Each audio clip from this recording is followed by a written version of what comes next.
है ना। मतलब अभी जैसे मेरा सैलरी खत्म ये दीदी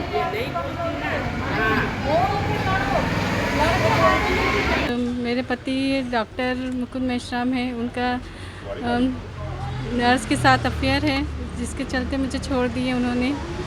और उनके 2 बच्चे हैं, मेरी एक बेटी है, उसको बेटी, और वो मेरी मम्मी के घर में रहती है। उसको छोड़ के मैं अपने हस्बैंड के यहाँ रहती हूँ, लेकिन वो मेरे साथ शादी के 2 महीने ठीक रहे, उसके बाद से मुझे प्रताड़ित परेशान करने लगे बहुत ज़्यादा। वो लड़की के लिए बहुत, और बोलते हैं तेरे शरीर से खुश नहीं हूँ, तेरे शरीर से ऐसा, तेरे आने से नुकसान घाटा हो रहा है मेरा, तेरे आवक नहीं हो रही है। बहुत ज़्यादा परेशान करते थे, बहुत मारते पीटते थे, और मेरे को प्रताड़ित बहुत ज़्यादा करते थे। और निकल घर से निकल, बाहर निकल, रोज़ का मेरे को ताना मारते थे। मेरी मम्मी को चोरी का आरोप लगाते थे, घर का कोई सदस्य को आने नहीं देते थे मेरे।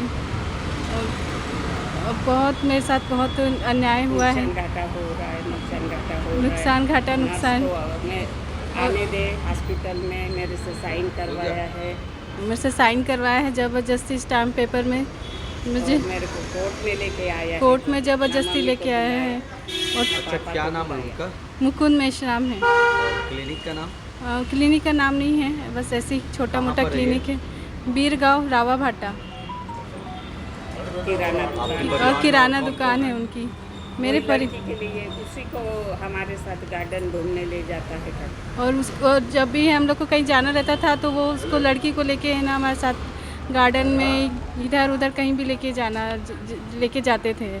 इस टाइप से वो मेरे को बोलता था वो रहेगी तू रहेगी, वो रहेगी, और ऐसे बोलते थे कि वो रहेगी तो तू रहेगी करके।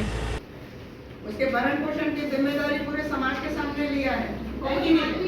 ये मेरी बेटी है, और ये वो नर्स के साथ उसने मुकुंद को देखा है, नर्स के साथ में जब से इसको प्रताड़ित करने लगा है।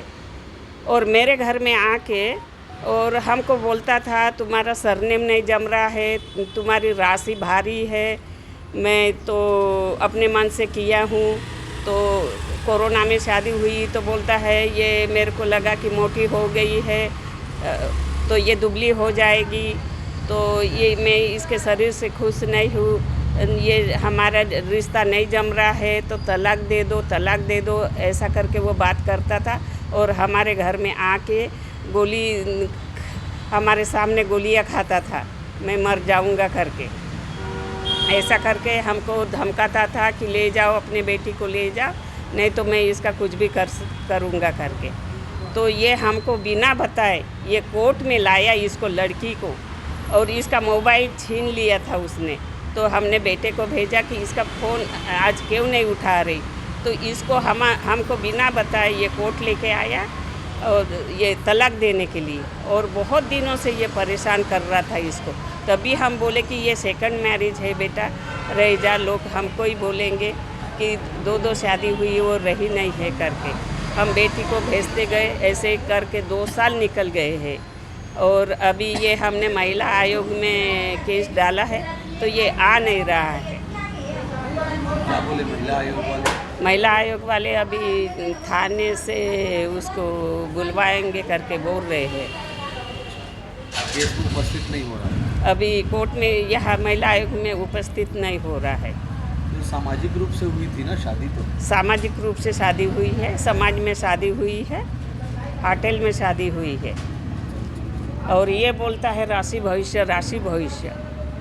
पहले नहीं बताया था, पहले नहीं बताया है कि ये हमारे समाज का होने के बाद भी, ये डॉक्टर होने के बाद भी ये बोलता है कि राशि भविष्य नहीं जम रही है, इसके शरीर से मैं खुश नहीं हूँ।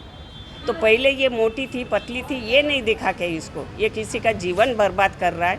अपनी बेटी मेरे पास रह के, मेरे पास है वो बेटी, मैं उसको लिखा रही, पढ़ा रही, और ये उसके बेटे का, उसके घर का काम कर रही है, तो भी वो नर्स के कारण इसकी गुस्सा कर रहा है, इसकी नफरत कर रहा है। तो ये शादी क्यों किया है? अभी आप क्या चाहते हैं? अभी हम चाहते हैं कि वो आए कोर्ट में ये महिला आयोग में आए और यह बोले,